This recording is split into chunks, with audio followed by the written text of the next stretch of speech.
Bawag palang gabi mga kapaders. Welcome na naman kayo sa aking channel. Panibago adventure tayo. Diyan ako sa malapit mga kapaders, diyan sa Hibasan. Tayo mamaan ng pang-ulam. Hindi ako makalayo ng lautan mga kapaders ngayon dahil meron tayong gill warning. Masama ang panahon, gawa ng bagyo mga kapaders. Kaya tasing muna ako dyan sa malapit laang. Manghihibasan ako mga kapaders. Sana ay pala rin, kahit pang-ulam laang, kahit walang pambinta mga kapaders, okay na yun. Ito yung aking gamit na diving flashlight mga kapaders sa mga gusto dyan bumili, no. Bali, dalawang flashlight ang gagamitin ko. Itong isa mga kapaders. Pares ito bago. Ito yung kabibili ko laang. Yan. Tig isang battery. Ito yung mga battery mga kapaders. Mga battery ng Horcos.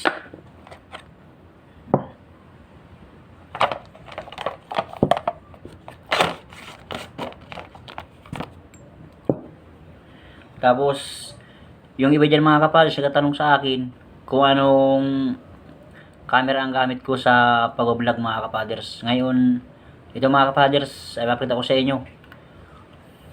Ito GoPro Hero 12 mga kapaders. Yan. Abang mo lang mga kapaders sa aking pag-date mamaya. Dahil masabi ako dyan sa mga ibang paralangoy dyan sa Hibasan.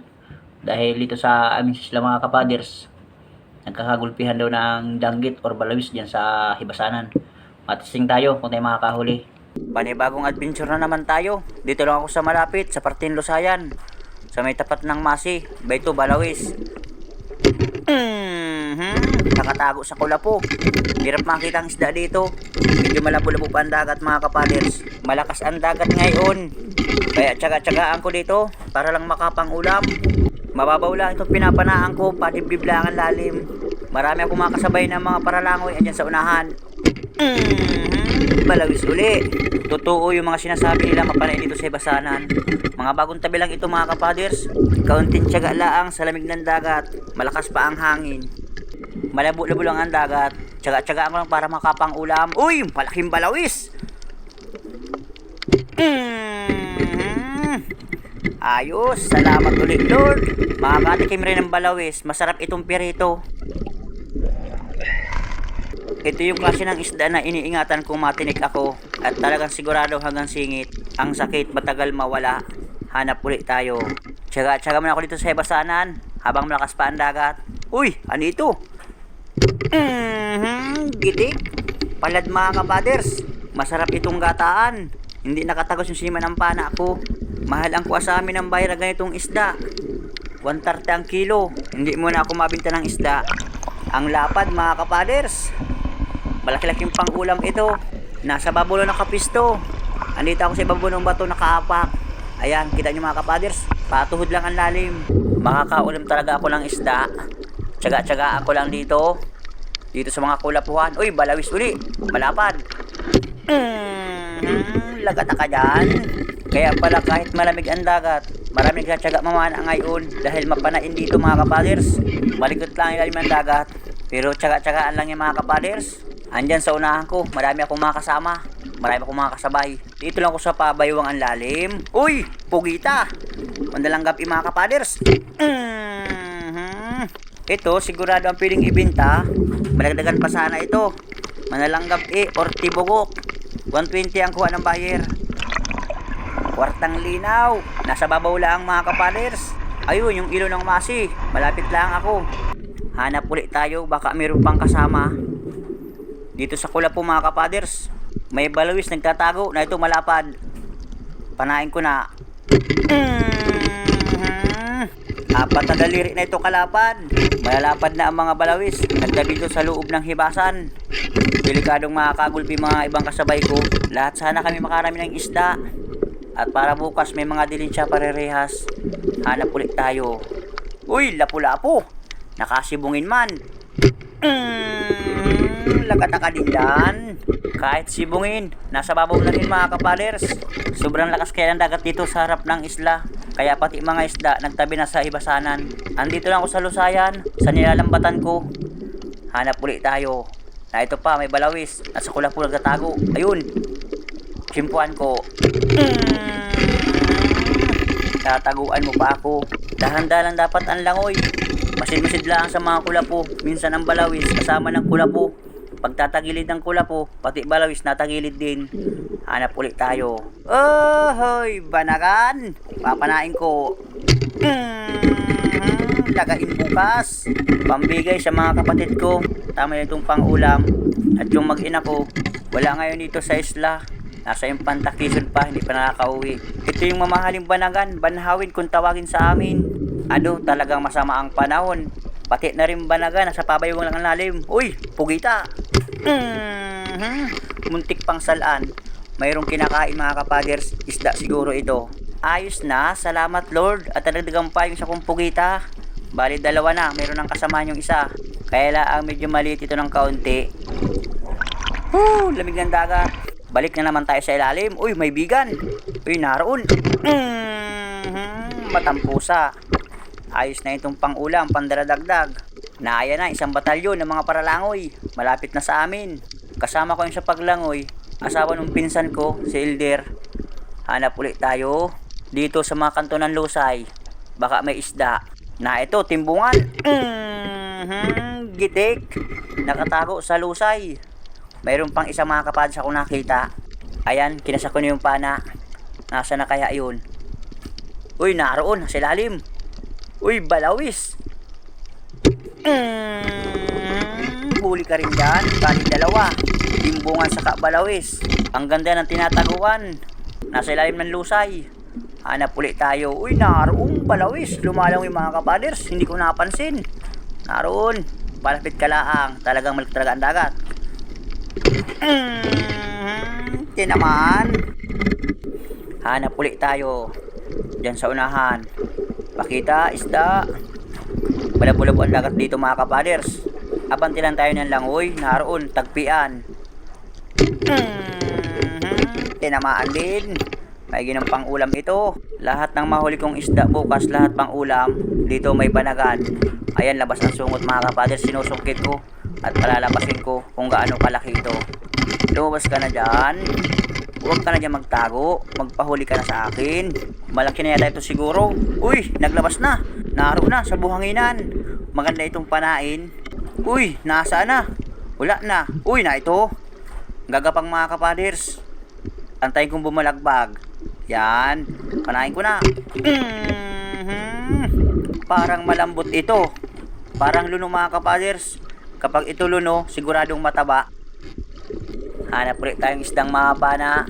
Diyan sa unahan, naroon, tagpian. Malapad na ito mga kapaders. Kaya lang medyo malikot. Mahirap-hirap itong patamaan. Malayo na. Pahabulan ko. Yun, kala ko nakatakas. Tinamaan sa gitikan. Isdang tagpian. Mahaba ang kula po dito sa parteng sabalan. Malapit sa pisaan. Uy, naroon balawis. Nakita ko. Medium na balawis. Kapag medium ang balawis mga kapaders, kuha sa amin ang mamimili. Inaabot ng 100 man. Hanap ulit tayo. Marami-rami na siyang pang-ulam. Uy, tagpian uli. Siguraduhin ko ito nang hindi makatakas at makalpas. Kitik. Tagpian uli. Ayos na, pandaradagdag. Pang-ulam-ulam bukas na umaga. Lulutan ko mga kapaders. Naroon na yung iba, lumalakad na pauwi. Pagtingin ko sa tabi, maraming nanakbo. Siguro kung nilalamig na mga kapaders. Naroon, manitis. Ay, ano na. Nagsablay tayo, hindi tinamaan. Malamig kaya ang dagat. May balawis uli mga kapaders. Uy, nagtago pa. Buti lang at tinamaan pa. Meron akong napansin mga kapaders. Mauwi na rin kami ng kasama ko. Maraming salamat ulit sa inyong panonood. Na ito na yung aking huli sa pinanaan mga kapaders. Maraming salamat Lord sa biyaya na pinagkalubos sa akin. Nakadiretso tayo ng pangulam. Ito, malapad na balawis.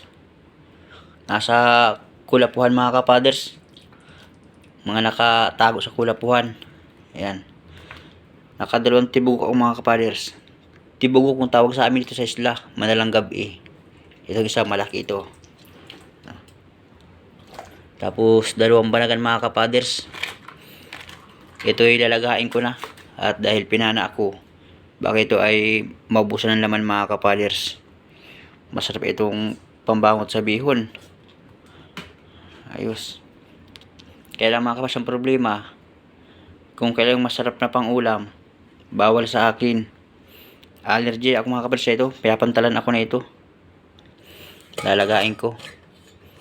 Para bukas, bibigay ko dun sa aking mga kapatid. Dahil yung aking mag-ina, wala dito mga kapaders, nasa Impanta. Kaya medyo malayo mga kapaders tayo sa mag-ina ko. Ito, dalawang banagan. Ayos na yan. Banhawin yan mga kapaders. Siya yung lumalaking banagan. Umabot siya ng mga 5 kilo pataas. Pag yan ay mga 5 kilo o kaya 1 kilo mga kapaders, umabot siya ng mga 5K ang kilo sa iba't ibang lugar mga kapaders. Tapos ito ating huling isda. Wala akong yelo mga kapaders, hindi ako nakabili yelo. Dito ko muna ilagay sa timba. At para hindi tanghi ng pusa. Ito.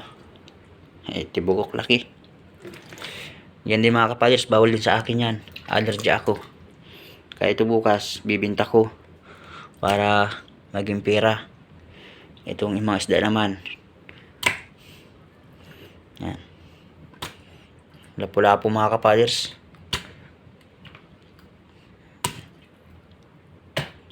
Masarap yung pinrito. Mga danggit or balawis. Mga danggit kula po mga kapaders. Malapad ang balawis. Ito, tagpian. Ito naman yung isang klaseng balawis mga kapaders. Turos. Tawagin sa amin. 3 tagpian yung napana ko. Ayos. Katatama na laki mga kapaders. Ito pa. Timbungan. Bigan. Tapos dito yung manabon mga kapaders. Hindi ko na nabidyohan. Ito. Sa inyong lugar mga kapaders, ang tawag nyo dito? Dito sa amin, palad. Ayan. Maputi ang kabaak. Tapos ito naman yung likod niya mga kapaders. Masarap itong perito. O kaya ginataan. Magandang umaga mga kapaders. Ito na yung isda na huli ko. Nagdaling ko dun sa aking magulang, kila mama. At doon ko ito papaluto mga kapaders. Doon ako makikikain sa kanila. Ayan. Ito nga pala mga kapaders yung dalawang banagan na nilago ko kagabi. Ito. Tadili ko doon sa aking mga kapatid. At ito sa aking mga kapaders, bawal sa akin talaga ito. Hindi ako bawal talaga ako kumain ng gayang mga kapaders. Kaya dito lang ako kumakain sa isda na ito. Tamang pang ulam. Yung mga balawis, papirito ko sa aking nanay. Masarap yung perito mga kapaders. Lalo kapag may dutduta na ketchup. Yan.